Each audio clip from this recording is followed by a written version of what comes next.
Hello, and welcome to Save Your Sanity Help for Toxic Relationships. I'm Dr. Rhoberta Shaler, and I'm so glad that you're here. Tonight, we're going to be talking about recognizing relationship trauma, whether it happened in the past or it's currently happening. And this is such an important topic. It seems so obvious, I know, but many times we have diminished our pain. We have discounted our pain. We have thought that it would be silly to be affected by something like that. And we're not like that. Or maybe we just don't recognize it.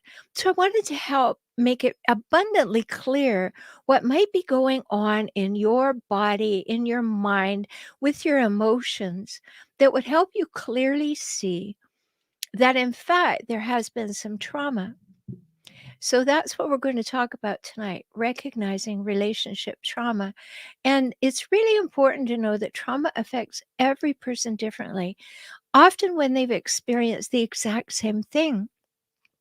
So you can have siblings growing up in a home where there is abuse going on or violence going on or emotional upset going on, and they will all be affected differently, perhaps.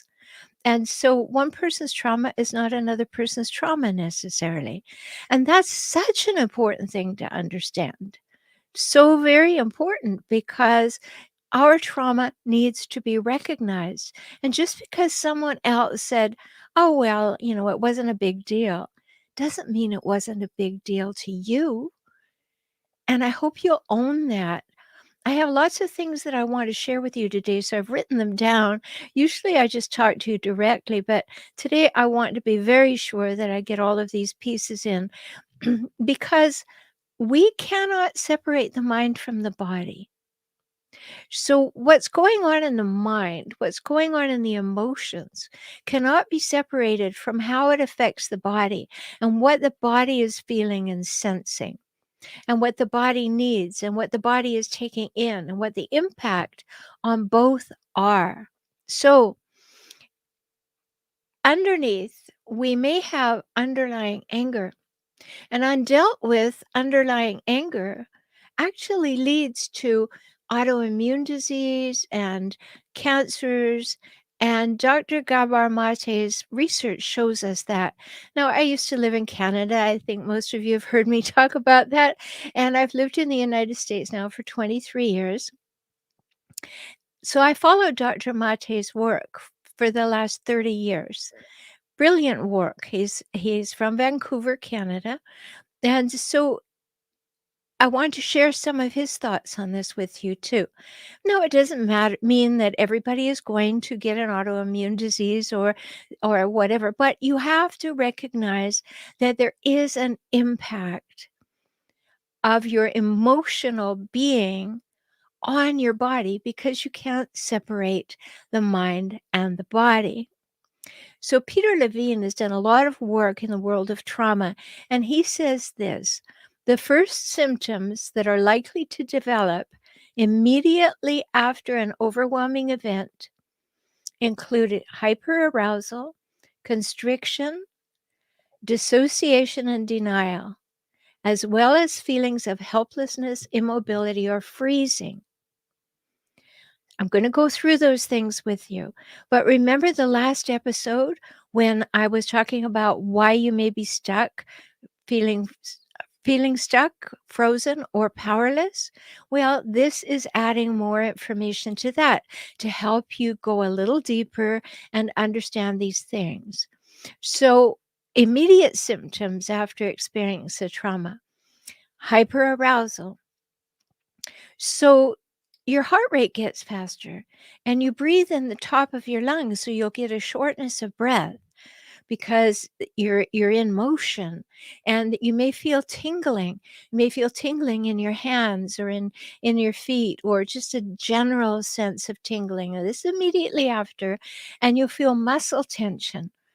Now, of course, you may not be aware of all these things, but if you were, or if you reflect back on them, you may remember having these feelings immediately after trauma and now immediately after trauma.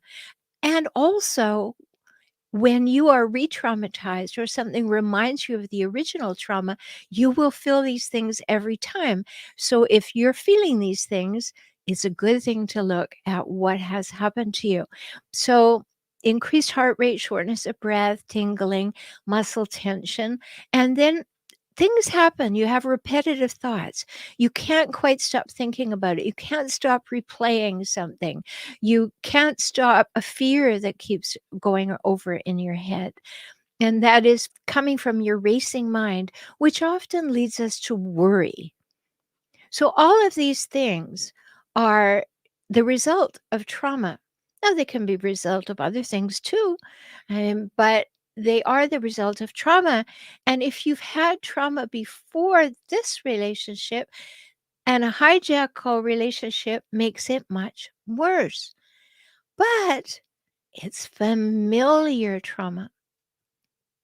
And that's a big deal to think about because familiar really rates kind of high with most people. It may not be what I want if I use my logical mind. It's not what I would choose if I use my rational mind. But that emotional familiarity that it came from our childhood, it will trump those other things quickly. So hyperarousal is one. Second one is constriction. And that means constriction in your body.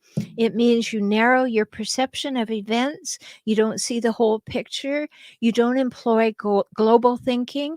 You tend to get very nitpicky and focus just on certain parts of something and forget the rest of it. And the constriction will happen in your body. That's why you have shortness of breath and muscle tension. And it can stay there for a long time. And it alters your breathing and it alters your posture. When I'm working with my clients, I talk to them about, be very aware if you're constricting, if you're pulling yourself in, if you are trying to make yourself small or invisible, because this is a clue that when something goes on that reminds you of the trauma, you immediately pull back from it. So this constriction will occur again, and your breathing will be altered, your posture, your muscle tension, and your organs and your digestive system. All of that will be constricted. Many times, I know this is not something we all want to think about, but many times people will be constipated. Many times people can't eat. All kinds of things happen because the mind and the body cannot be separated. And the third one that Peter Levine talked about was dissociation and denial. Like, and I was reminded by Peter Levine's work of that Woody Allen quote. And he said, "I'm not afraid of dying. I just don't want to be there when it happens." Now, that's dissociation. I don't want to know what's going on here, so I take my mind elsewhere. And it keeps us from being overwhelmed in the moment, which is a good thing. And it helps us secrete endorphins to soften the pain of what's going on. And that's a good thing. And it can be helpful in extreme circumstances, which is a good thing. But you can't live in dissociation and be healthy. You can't live in dissociation and be happy. Nor can you live in denial. Now, yes, it's possible for quite a while, but it will catch up to you. And denial is just denying something happened or denying that the something that happened hurt. So, oh, that didn't matter. No, that never happened. And Dr. Levine reminds us that frequently chronic pain represents a part of the body that has been dissociated. When women have been raped, it is so overwhelmingly awful that they take their mind elsewhere.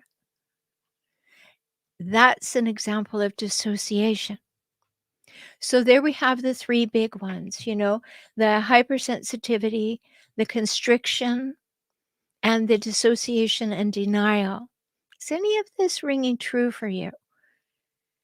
Or somebody that that you realize has gone through this? Or are you currently going through this? Is this what is happening to you?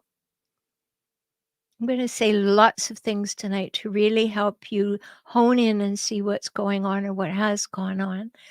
Because those feelings of helplessness or immobility or that freezing sensation is a feeling of being collapsed. I was working with a client a little while ago, a new client, and she was explaining things to me about how she felt and all. And after she did it, it was so emotionless. And I said to her, "Do you remember when you emotionally flatlined?"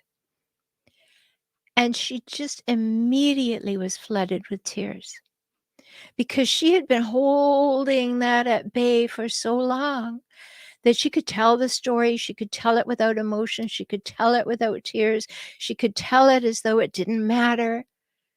But when I pointed out to her that she came across as emotionally flatlined, couldn't hold it in any longer. We don't want to live emotionally flatlined, afraid to have feelings. If you're with a hijackal, they deny your feelings. They don't like the one you have and they want you to choose another one. You familiar with that? It's nasty. It's nasty. Much of what hijackals do is nasty, and that is nasty.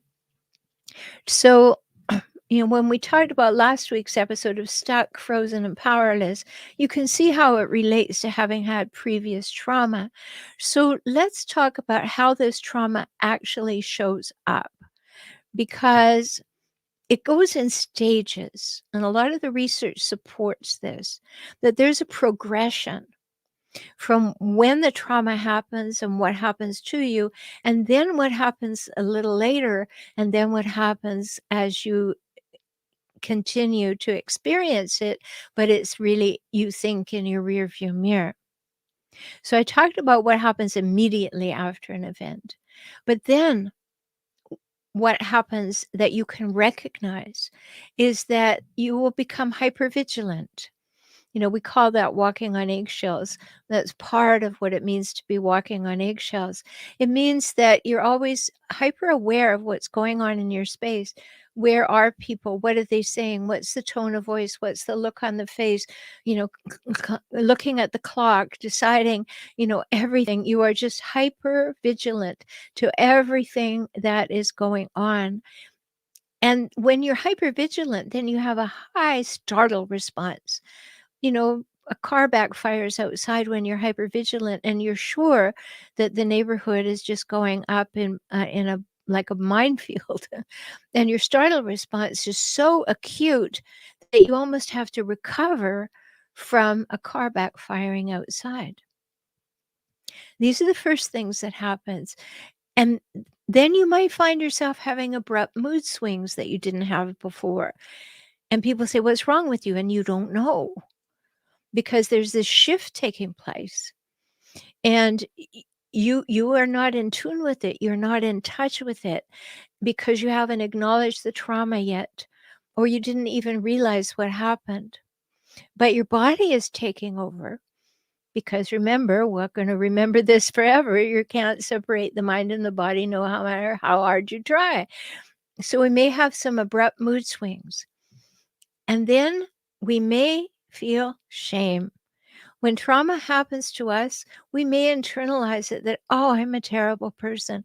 I should never have let that happen." You may not have had any choice in the matter, but that will be a go-to place for many people, that "I should have known better. I shouldn't have done it. It's my fault." No, no. Guilt is when you made a mistake, but shame is when you think you are a mistake. And that's an important distinction. Guilt is that you made a mistake, but shame is when you think you are a mistake. And so you start taking responsibility for something that was done to you by somebody who was abusing you. And that is a quick response that you have to the trauma. And then your self-worth suffers. You have that internal dialogue of shame, and you start being the one who tells yourself, "You're not worthy. You don't deserve love. You don't deserve to be spoken to differently. You probably brought it on yourself." And there are lots of people who will be happy to tell you that. Happy to tell you that, you know, um, I was talking with a client this morning, a new client, using her beaclient.com, $97 first 1 hour for new clients. And she told me that when she went to her mother with the trauma and true trauma, terrible trauma that was happening to her in her relationship, her mother's response was, "Well, you chose it. You live with it. You thought you were so smart and clever. So there, see?" Well, how does that help your self-worth? Other people are then, if you go to the wrong people or you have the wrong people in your life, they are going to affirm your lack of self-worth for their own purposes because it makes them feel more powerful. And that's double nasty, right? It's just double nasty. And so we don't want that. So when we have a lack of self-worth, we start um, cogitating, we're hypervigilant, so we're kind of on edge all the time.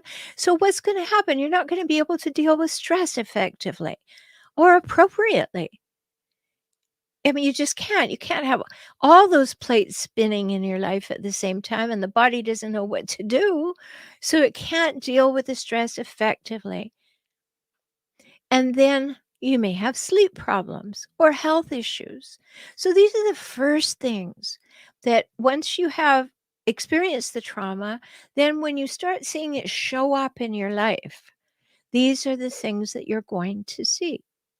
Not all of them, perhaps. So I'm giving you big lists, but some of them may ring true to you. They may be that moment when you put things together and say, something really did happen. Now, because of dissociation, because we wouldn't get anybody to believe us, we may have put it on the back burner and we don't remember it. And yes, there's a whole lot of controversy about retrieving memories and all of that kind of thing. But I'm not helping you do this. You're doing it right now. Are these things that you felt? Are these things you experienced? Then think about what may have been the trauma. Think about when these things started and just allow yourself to be aware. There was trauma. Something did happen. It doesn't have to be something huge. Really, it doesn't. Because when we're looking at emotional abuse, it's over time. It's not the one time somebody said something nasty. It's abuse that happens over time. And that's the real danger in it. It's not just the one time. So then we have those things happening, and they're the first symptoms of having had trauma. But then as we go along without getting any help for that, without getting any closer to recognizing or realizing it, we get another set of symptoms on top of those ones, and they're bigger. So you may find yourself getting panic attacks. And that's just a way of saying, I'm overwhelmed by this situation and my body and mind cannot handle it. And so you allow yourself to just go into a place where you can't control it. Now, I mean, you're allowing yourself, it happens, and you can, as you all know, breathe yourself back from much of it. So it goes, and you then can take some control of it. And I hope that's the case for you because some people can't. Some things are just too overwhelming. It's very, very difficult. But if you can and you know the techniques for breathing yourself down from the beginnings of a panic attack, really that's so important. When you first feel it, then you can use some techniques. And if you don't know those techniques, come and we'll talk about it. You know that you can always find me for that new client 1 hour opportunity for only $97 at beaclient.com. And if you want more information about what I do, you can go to my website forrelationshiphelp.com. Lots of things there for you, including my free checklist. One of which you really want to check out is, am I in a toxic relationship? So important to calibrate that, right? So important things here. So we've got the second wave, the second level of what happens if we don't get help, if we internalize our trauma, or we just live with it and we don't get help. So then the second begins, and these are in no particular order. We may find ourselves panicking, anxious for sure, but may turn into panic attacks. But that anxiety may be there most of the time, right? So your shoulders are a little closer to your earlobes all the time because of that initial hypervigilance and hyperarousal. So what's that? What's that? What's going on? What's that look on your face? What are you thinking? What are you going to do right now? That kind of thought pattern that's happening in your mind. An up level from the internalization of shame and the startle response and then the mood swings. Now you're getting more involved, body and mind, and maybe you'll develop some phobias. Maybe you'll develop things that are not okay. Maybe if you have a tendency to want things in particular order, you may get a little further along and exhibit some OCD rituals, things that you have to do in order to feel safe. These things can happen. Or you may feel really spacey. You may feel spaced out and not sure what to do and can't make a decision, don't know what you think or feel, don't want to, but you feel foggy, really foggy. And that is a very common response to repeated trauma for sure. So if you have that sort of brain fog, that's an important thing to notice. And you may find yourself avoiding people or places or events, or even when you're alone, avoiding certain memories.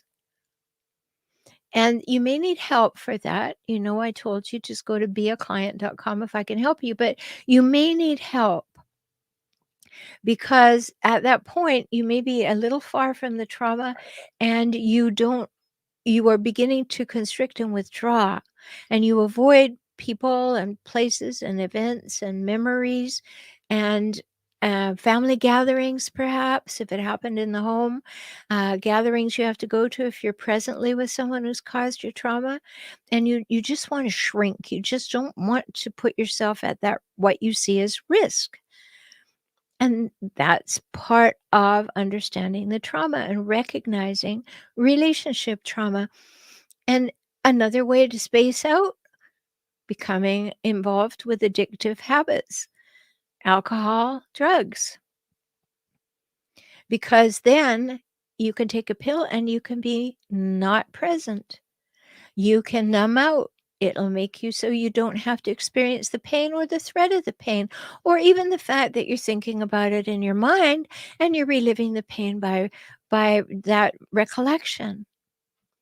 Now, that is a really sad response to an old trauma, but it's easily and readily available. I hope you're not doing it. But if you are doing it, I really hope you get help to look to see what trauma may be driving that. Now, it's a slow process. I realize that. It takes a lot of work, but you're worth it. You're worth it. Your children are worth it if you have children. Do it.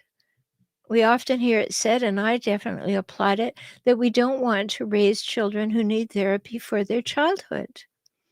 So if we're raising children, we want to be the best models that we can be. And if some of these things that I'm talking about are actually going on with you, please don't be embarrassed by it. Please don't feel shame by it. Please say, oh, that's what's going sideways. I can get help for that. It's not shameful. Somebody else did it to you. It's not you. So get help. If you broke your leg, you'd go to the doctor, right? You wouldn't expect to be able to help yourself and make your leg heal. The same thing is true about emotional trauma. Give yourself that right to get help and to know you deserve help and that someone else did something to you that you do not want to be reliving on any level. So we've got avoiding places and addictive behaviors, but you may in that fog become quite forgetful. That fog causes you to not remember what's going on or what's expected of you or conversations.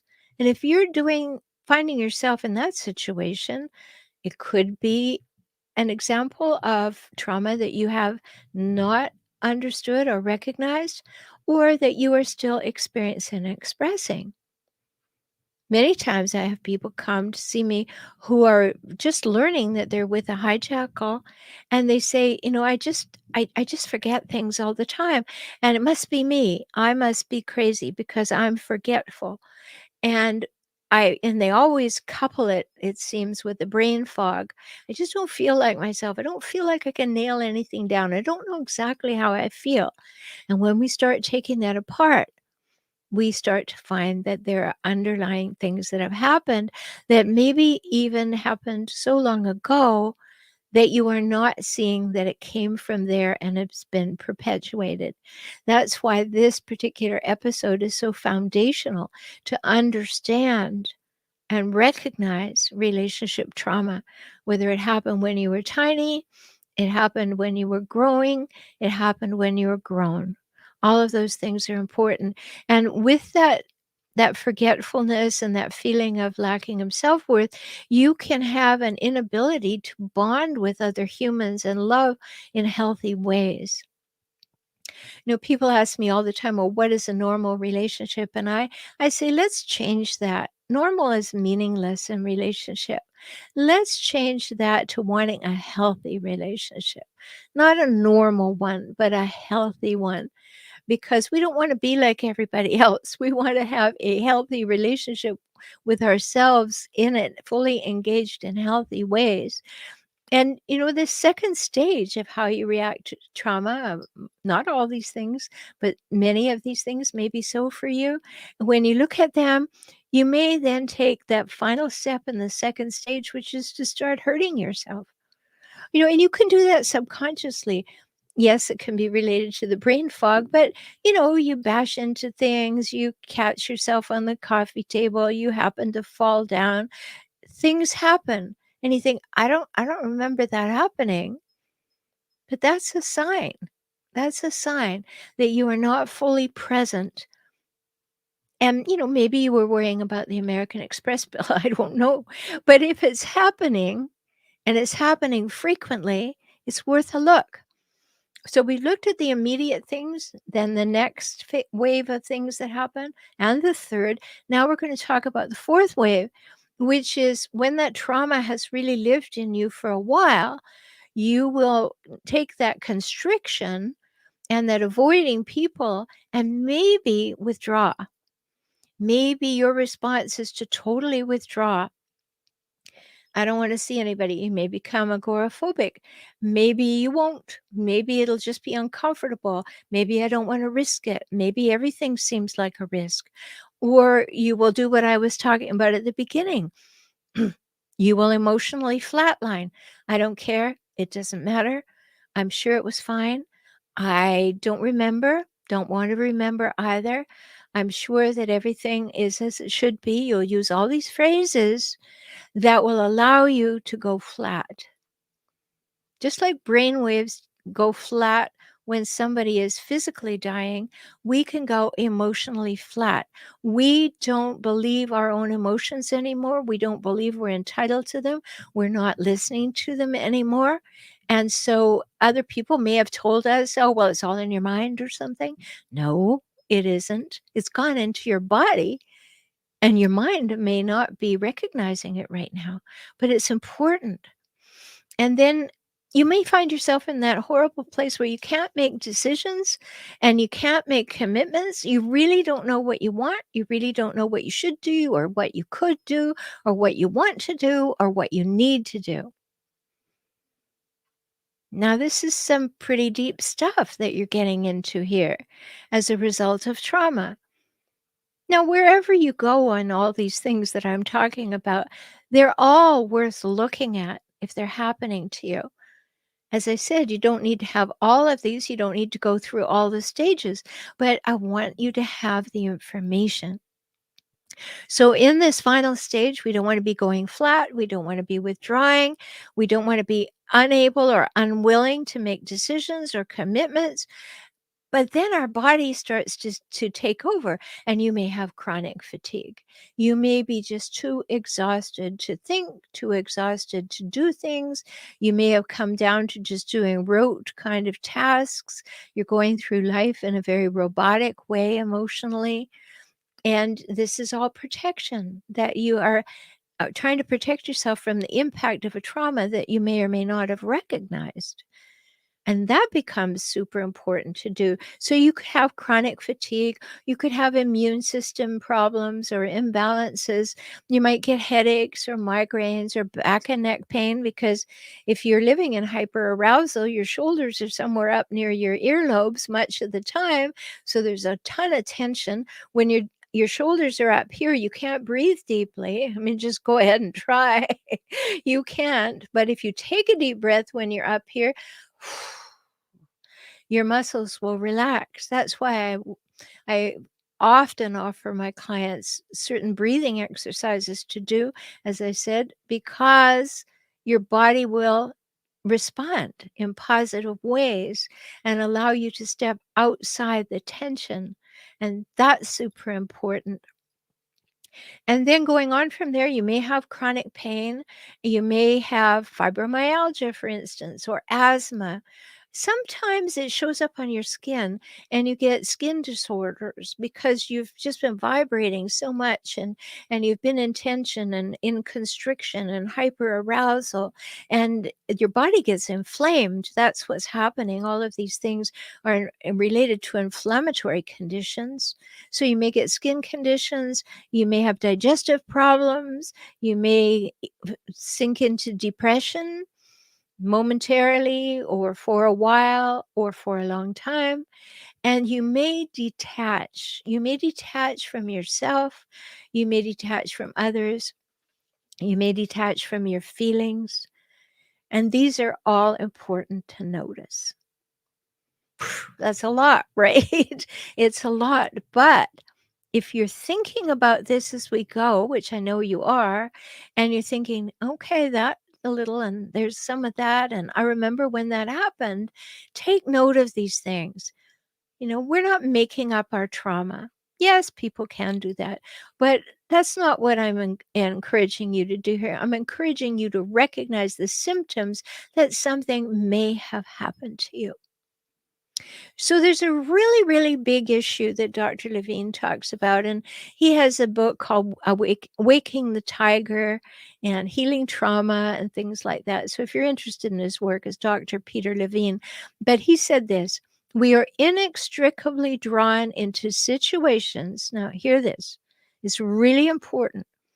We are inextricably drawn into situations that replicate the original trauma in both obvious and less obvious ways. We're drawn into situations that replicate the trauma in obvious and less obvious ways. We had trauma in our childhood, and we find ourselves with a hijackal. We had trauma in our childhood. We're with somebody who is competitive with us and always has to be right, like a hijackal. So if we were abused or neglected in childhood, we're going to be drawn to a hijackal spouse. It's familiar, remember? It's familiar. You wouldn't go out and choose it. You wouldn't say, yes, give me one of those. I want to be hurt. It is subconscious. It's what's happened to you in your earlier life that your mind says no, but your body says, I know what to do with this. It is familiar. I've talked about that before, so I'm not going to go into any depth with that right now, but it is important. We reenact our earlier childhood or earlier trauma. We reenact it. We replicate the circumstances. We replicate the relationships. The good news, we don't have to anymore. When we start to recognize what's happening, yes, we need to get help because you can't do it. It's not an inside job. You need leadership in that regard. You need someone to ask you questions and put the dots into formation, do all of those things to help you. But you're worth it. You're worth it to invest your time in doing that so that you can be free and know that you will not go out and replicate the earlier trauma. Super, super important. So our post-traumatic symptoms show us that our body just wasn't able to cope with the trauma. And so we have leftover fear. And we operate from that fear. As Dr. Mate said earlier when I read his quote, we operate from fear. And so we may not remember our initial trauma, but we can remember sometimes when we started to feel fearful, when we started to feel less than, when we started to second guess our own intuition. We can remember that. And as I said in the last episode, that we received a charge from all of that. And if we're unable to discharge it, and what kid can discharge it? It's coming at you from a great height. These are the people who are supposed to help you survive. And they put this charge on you of you're not good enough, you're stupid, I'll neglect you, any of those things that hijackal parents do. You have nowhere to deal with that, to discharge that. And so it gets locked in. And that's what causes stuck and helpless and powerless and frozen. It gets locked in there. And we don't have a way to discharge it because they're bigger than us and we need them. And many times as adults, we have that same feeling that we're with somebody who is abusive and we feel like they're bigger than us and we can't do anything about it because we need them to survive. And they have caught us at our most vulnerable, played on it, and turned into what becomes a trauma bond. They are the person that you think loves you. They are the person who hurts you. And then they sweep in and want to be the rescuer who pretends like they love you. And that's basically the horror of the trauma bond. So when you have pain then from leaving them, what do you want to do? Go back to them because they are the ones who will comfort you and they're gone. And so that's why people go back. And it's very usual. If that's something you've done, don't beat yourself up about that. The research actually shows that many, many people go back as often as 7 times before they finally leave an abuser. Now, that's a big deal. So it's important for us to do that because trauma creates a habitual dis-ease in you, a habitual dis-ease. And it's a long-term discomfort that can be mild and it may be debilitating. So here's another quote from Dr. Gabor Mate. He said, trauma is a psychic wound that hardens you psychologically, that then interferes with your ability to grow and develop. It pains you, and now you are acting from pain. It induces fear, and now you're acting out of fear. Trauma is not what happens to you, it's what happens inside you as a result of what happened to you. Trauma is not what happens to you, it's what happens inside of you as a result of what happened to you. That's huge. And you didn't do it. You didn't do it. It's not your fault. That didn't happen. So if you find yourself minimizing trauma, oh, it wasn't that bad, and yet your stomach's in flip-flops. Oh, well, it happens to lots of kids. So you globalize the trauma. Well, people have been through similar things and they survived, or it's not that bad. Other people had it worse. So you minimize the trauma, you globalize the trauma, you try and disperse this energy. It doesn't go anywhere, but it's still within you. And then you maybe live in the trauma, you retell the stories. Like when clients come to me, I say to them, I only want you to tell me your story, each part of your story, one time, because every time you retell the story, it reminds every cell of your body to relive the trauma.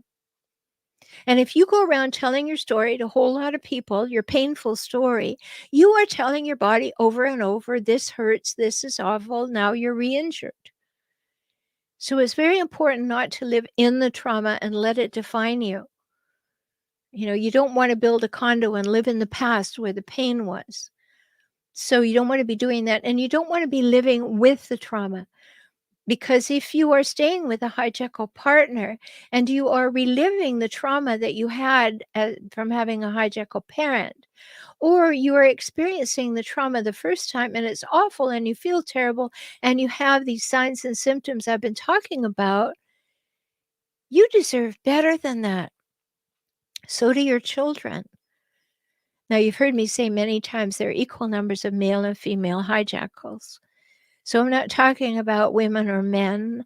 I'm not talking about any individual. I'm talking about the human who goes through this. And so we don't want to be under the thumb of a hijackal. And they don't only want you under their thumb, they want you under their whole hand so they can suppress and control and manage and manipulate. And that is so, so very, very difficult. So the good news, as I said, is that trauma can be healed. And healing doesn't mean that you forget you had the dis-ease. Let's not think that because I remember the trauma, I am not healed. It's how you feel when you remember the trauma that calibrates your healing and your recovery. When you look at the wound on your arm, hopefully you have recovered and healed to the point that you see the scar and you say, instead of saying, oh, look where I was wounded, it was this terrible, terrible thing. Recovery means that you look at that and you say, oh, that's a reminder of how I healed. And that's where we want to get to. You'll remember the trauma, but you won't have the charge when you have dealt with the trauma. And you need to resolve the unpleasant feelings and memories. You may have been avoiding them and it's just had that charge in you all the time, but you need to resolve those pent up unpleasant feelings and the memories and no longer let them have a charge over you. And you need to discharge the fight or flight that you couldn't at the time when you had it. And you need to learn to regulate strong emotions so that you feel good that you can handle any situation and you can forgive yourself for past things, but you have new tools to handle current and future things, and your ability to trust other people will go up. And those are things that happen when we allow ourselves to recognize we had trauma. Just because somebody else didn't have trauma from a very similar or the same incident does not mean that you don't. Every person processes trauma differently. So I hope this has shed some light for you on what may have happened, what things may have developed as a result of it. As I've said several times, I'm not saying that other things don't cause these things. I am just talking about the possible things that you will respond with when you have had trauma in your life.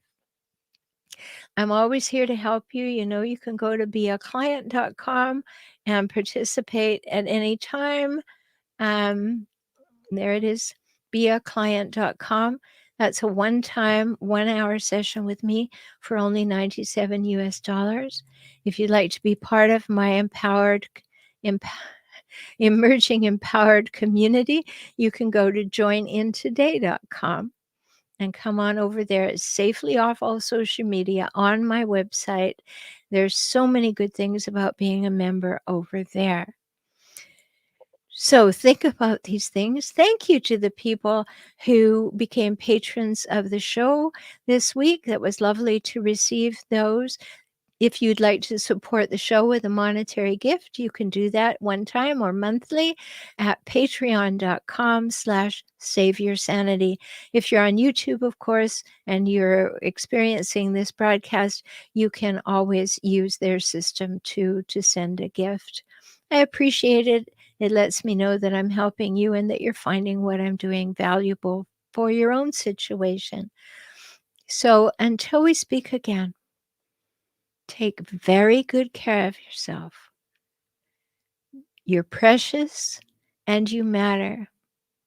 And I'll look forward to talking with you soon.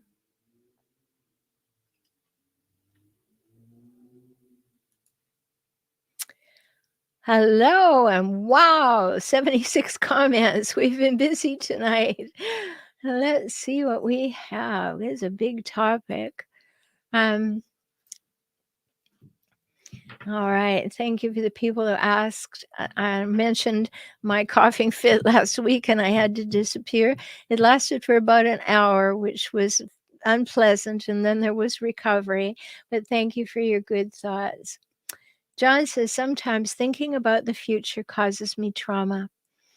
Well, that's a good indicator, isn't it? That stepping into something that is unknown is a bit of a risk. Now, it is for everybody, of course, but if we have had trauma, it may cause us trauma. So I hope you're getting some help for that, because you don't want to stay stuck or frozen. You know, you want to have power, you want to emerge empowered. And it's good that you recognize that sometimes it causes you trauma so you can do something about it. Linda says, constipation from my marriage. Yeah, exactly.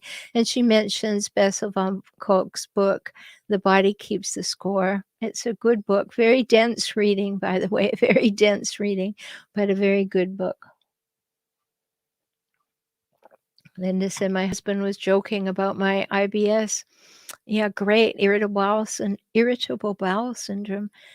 Isn't that just like a hijackal to joke about that?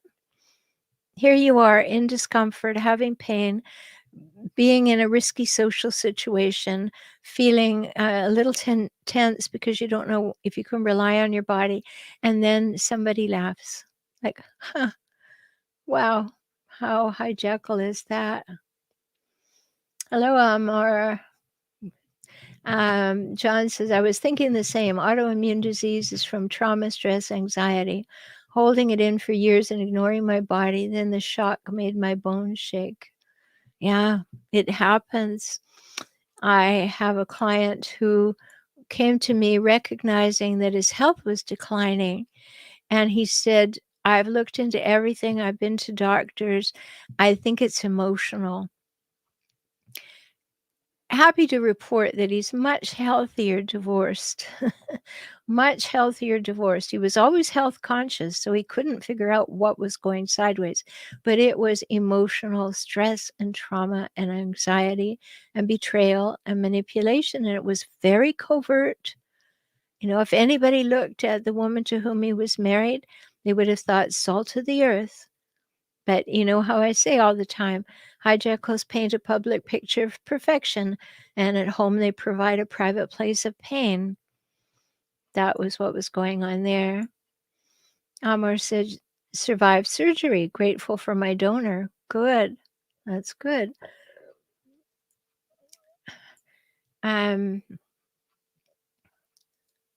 people are talking to each other here. I feel sorry, John says, for people with MS and diabetes, even if they are hijackals. Yes, of course, it's very difficult to live with disease of any kind, and particularly things that can be progressive. But one of the things we want to do is to play on our own team as much as possible and remove things that aren't healthy and aren't helping us heal. So that's important. Hello, Rondell. I don't like jealousy or denial because it's an effective tool for coercive control, manipulation, abuse. Yeah, that's true. Jealousy or denial, they'll eat you up. You won't realize what's happening to you until you wake up, and then sometimes it's too late. And, I've done programs on coercive control. So if that's a new term to you, just go to my YouTube channel for relationship help and do a search on coercive control, and you can learn about that. Lisa, hi, says, I definitely go into freeze mode when I can't cope. Well, yes, it's that deer in the headlights phenomenon. Like, I'm not going to do anything. I can't make a decision. I don't know which way to go, and that happens. Our body takes over to try and respond to the hyperarousal. It's really difficult. Amor said, I spent years horizontal. Oh, that's difficult. Amor said, I've decided just to be really selective about who I engage with.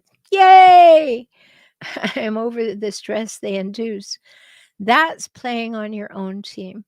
That really is, and if you had a hijackal parent, you probably have hijackal friends from school, and you've chosen hijackal friends in your adult life until you actually realize it because it's familiar, right?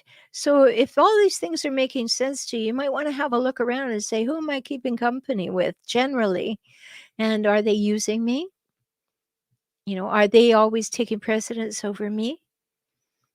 You check that out.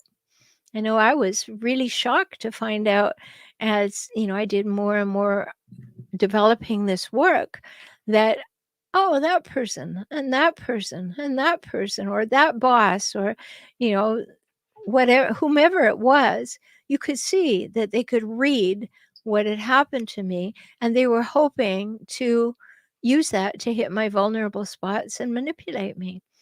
And you may want to have a look at your friends. Linda says, be kind to ourselves and drink more water. Yes, yes, yes, yes. Always drink more water or drink some beautiful herbal things. For 9 years, I studied Ayurvedic medicine and I owned a yoga retreat and a health retreat.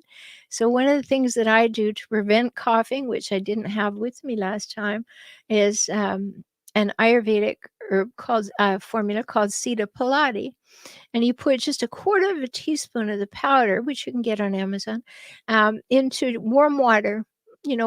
Water from the kettle that hasn't hit the boil because it damages the stuff in here. But it's lovely to drink, and it calms and works on your lungs and reduces mucus and all kinds of things like that. So it's important for us to drink water in any form, and this counts as water. Tanya says, hello, I love you. Well, great, and I'm glad you're here.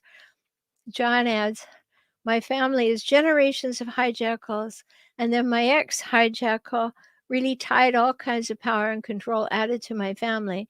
They all lied to me about how powerful my family is. My spectrum is 10 on scale. That's awful, John, but I'm so glad that you're seeing it so clearly and taking action. Queen Paradise, hello. Haven't seen you post before. A well-needed discussion. Yeah. I'm interlacing episodes now with really foundational pieces to help us understand what's underneath what's going on in our lives. Lisa says, what do you recommend when struck with a panic attack? Well, first of all, become very astute to listening to your body. When the very first signs begin to come, tune in and feel it. Now, the most effective yogic breathing technique there is what's called 4-7-8 breathing. So immediately, if you're in a situation where there's stress or you can't sleep or you're going into panic mode, or maybe you have an exam coming up or you've got to go to the doctor or the dentist and you don't want to, for anything that requires you calm down, 4-7-8 breathing is wonderful. And what you do is you breathe in very deeply through your nose only for a count, get as much air in it for a count of 4. Then just rest with the air in for a count of 7. And then get it all out, every bit of it through your mouth for a count of 8.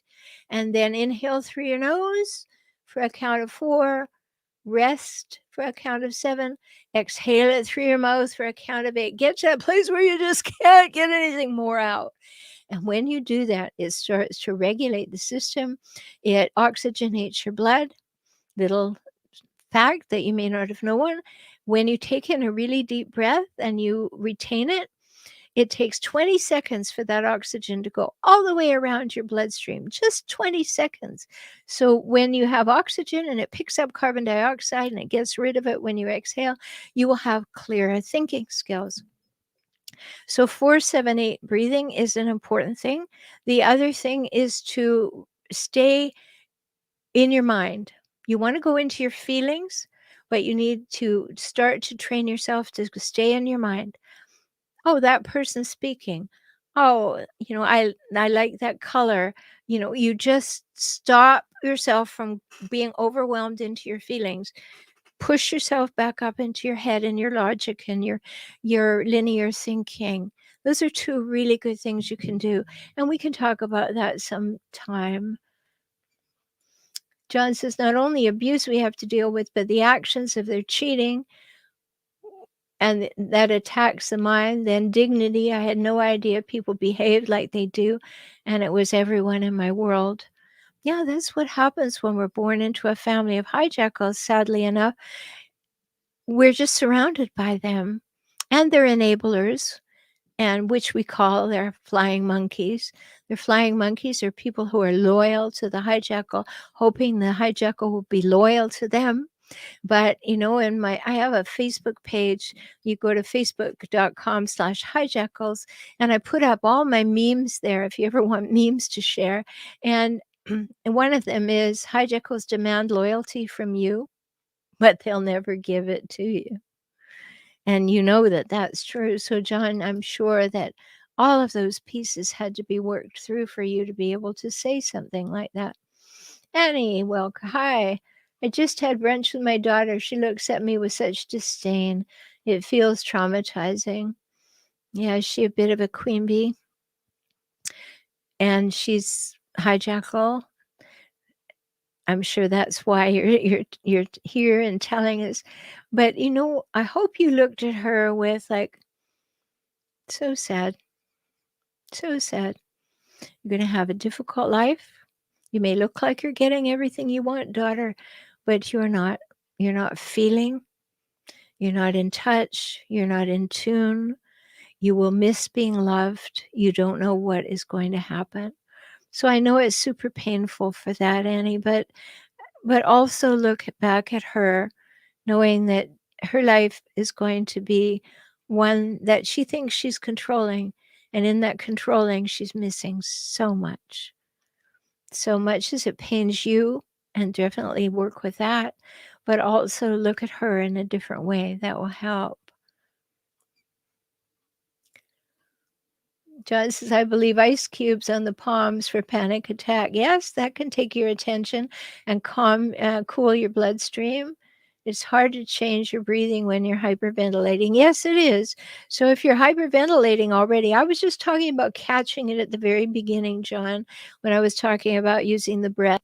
But if you're hyperventilating, of course, grab yourself that small paper bag, have a good supply of paper lunch bags on hand, and breathe into that lunch bag, and that will help you stop the hyperventilating. Okay, people are talking to each other. That's great. Hi, Mystique. You're welcome. Mystique says thank you. Yeah, alienation from kids is horrible. And as kids get older, if they have hijackal tendencies, they will dismiss you, or they will diminish you, or they will be destructive and damaging towards you. And it's awful. I mean, you gave them life, you gave them everything that you had at the time. Even if you made mistakes, every parent makes mistakes. Even if you made mistakes, you still gave them every good thing that you had. But if they had a hijackal model in their life, there's a good chance that they're going to go in that direction. Actually, a 50-50 chance, right? Parental alienation is a topic of much debate. People don't want people in the law and things don't want to believe that it exists, but you know how it feels. And I have a phrase for it. Instead of calling it parental alienation, I call it alienated by love, because you love that person and yet they are prevented from seeing you. And I mean seeing you for who you are. The whole myth surrounds it, and you want to love that person and yet they want to push you away. And it is so difficult. So I've done some videos on that. So at my channel for relationship help, just do a search on parental alienation. Um, oh, Amor, that's awful. The daughter who stuck with me through surgery was kicked out of the family by him for helping me. Oh, that's cold. But that's an example of extreme hijackalness. That's black hat hijackal. And, oh, good for your daughter. And good for you for being out of it.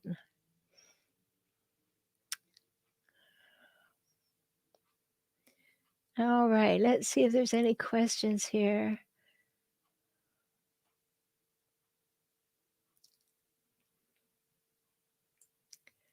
Oh, John is relating something. He says, my ex told my sons behind my back to everyone that I was angry he was born. Oh, that is a typical power move to isolate the child and make the child the hijackals. Oh, I'm so sorry that happened. So far from the truth, John says. I was angry when she told me we had trouble having him because she was on the pill 4 to 7 years. Oh, that's so sad. That really hurts. I know it really hurts. Lisa said, I relate to a lot of those symptoms from foggy, indecisive, flat. Not sure I want 15 years with a hijackal. No. I never can tell people whether they should or they shouldn't leave a hijackal, but because every situation is different and everybody's economics is different and everybody's isolation is different and everybody's children and finances are different. But, you know, if you're hearing this and you realize that, yeah, this is too much. I'm sacrificing my body, my health, my well-being. Yes, Lisa, for sure. Not sure you want 15 years with a hijackal? I think if we were all in a room together, people would be standing up saying, no, you don't want 15 more years with a hijackal. Amor says, Lisa, 30 years here, and really 6 months ago, I wasn't sure what I wanted, and now I'm really clear. That's great. Great.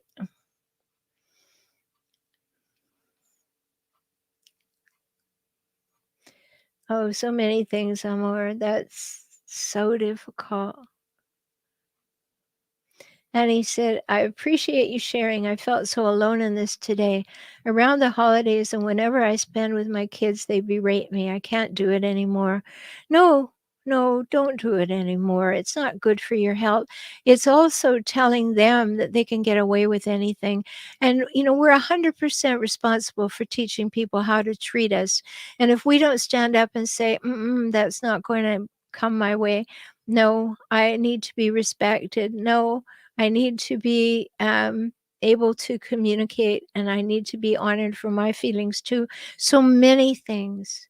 So, Annie, I don't, and just a word about holidays. Hijackals hijack holidays. They can't stand anything that isn't about them. So they are going to ruin holidays. They are going to ruin celebrations. They are going to ruin your sense of success when you accomplish something and they didn't, and therefore they have to ruin it. Know that that is a hallmark of hijackals, because it truly is, Annie. And vote in favor of yourself. I think your kids are quite old enough to realize there are consequences to their behavior, and they will make up a story. A hijacker will make up a story about you in a heartbeat that has nothing to do with who you are or anything you've done or said. to make themselves look good or to get sympathy or to justify their nastiness, they will do it. So we don't worry about what they say. Take action on your own behalf.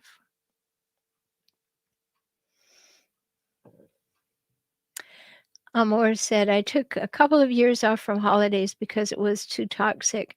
Today, my younger daughter came over and made pie filling and soup. All I can have post surgery. Nicest Thanksgiving in years. Yay! Good, good, good. See, you drew some boundaries and you said you worthwhile. And look, you're getting some results. And it takes a while. None of these pennies don't drop quickly for your kids particularly. So you just have to take a stand in order for yourself.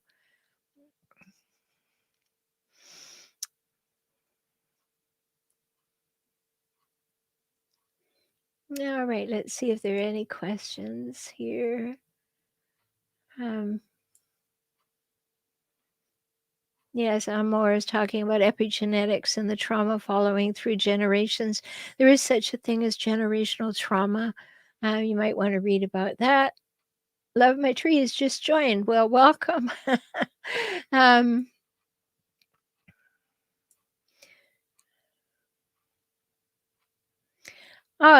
Lisa said, I have so many cumulative events with my soon to be ex hijackal. Is that considered one big traumatic event?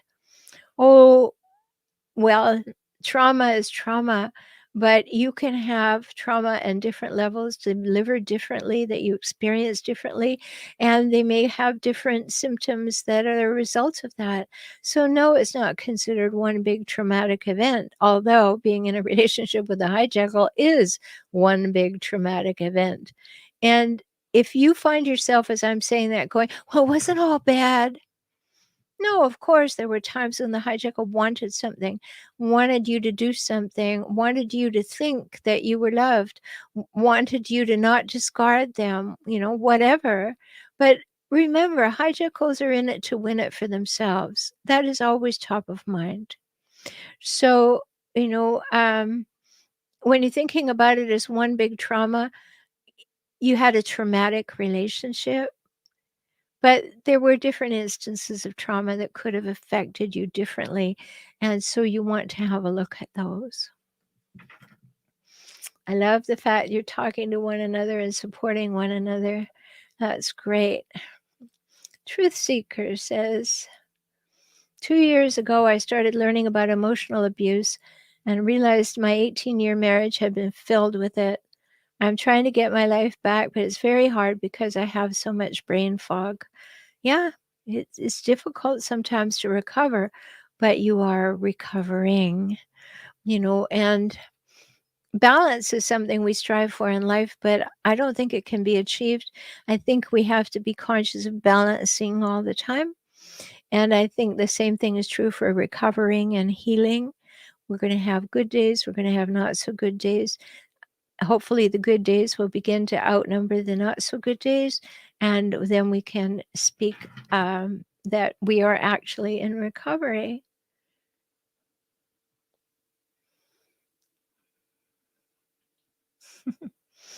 Lots of good conversation.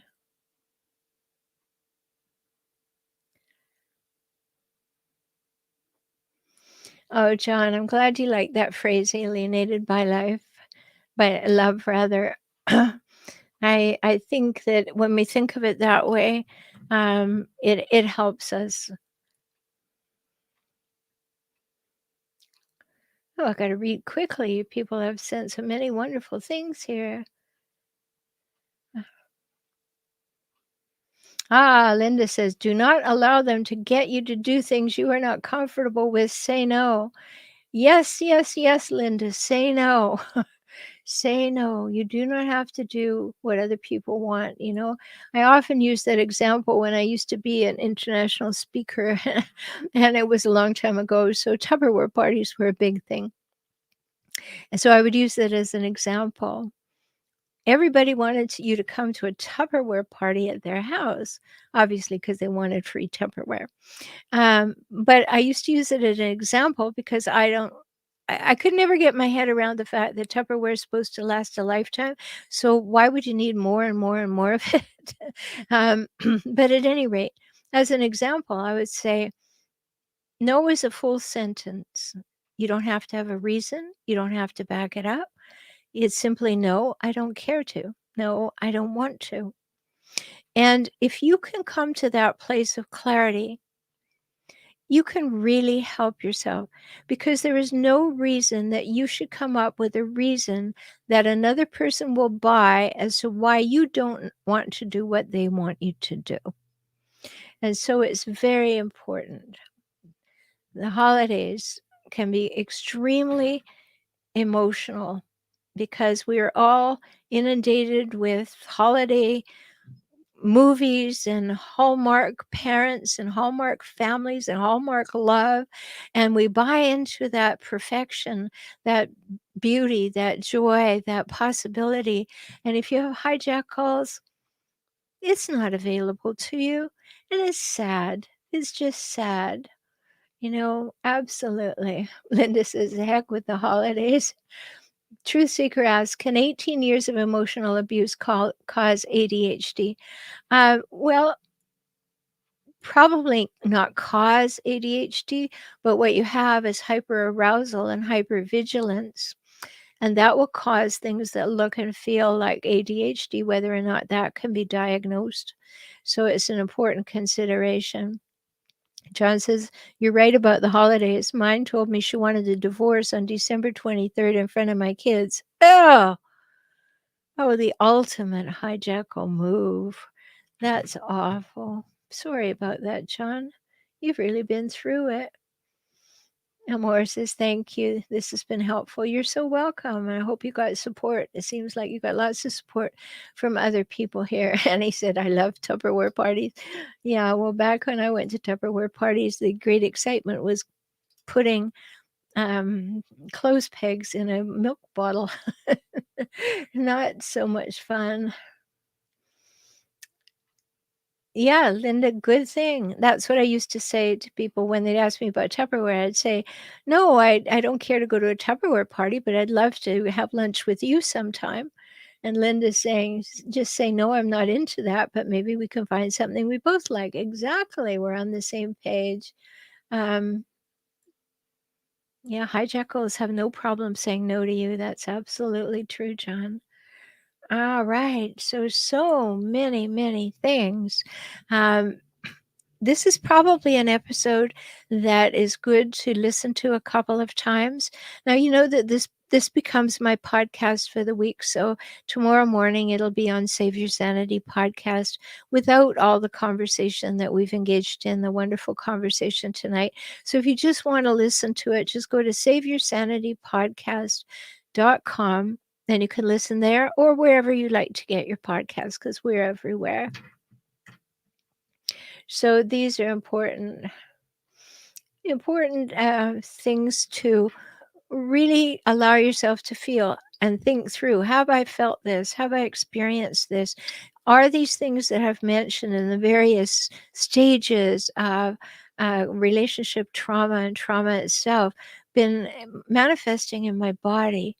Really important to notice, and notice how many of them. Listen again and do a checklist. Have I experienced those things? And then write them down, and when did I experience, and what was the result, and what did I learn? And really use this episode to help you become more and more self-aware of what's happened to you. So, as usual, we're at the end of the comments, which were wonderful. Thank you for participating. I'm so glad that you were here. And until we meet again, take very good care of yourself, because you're precious and you matter. Talk soon.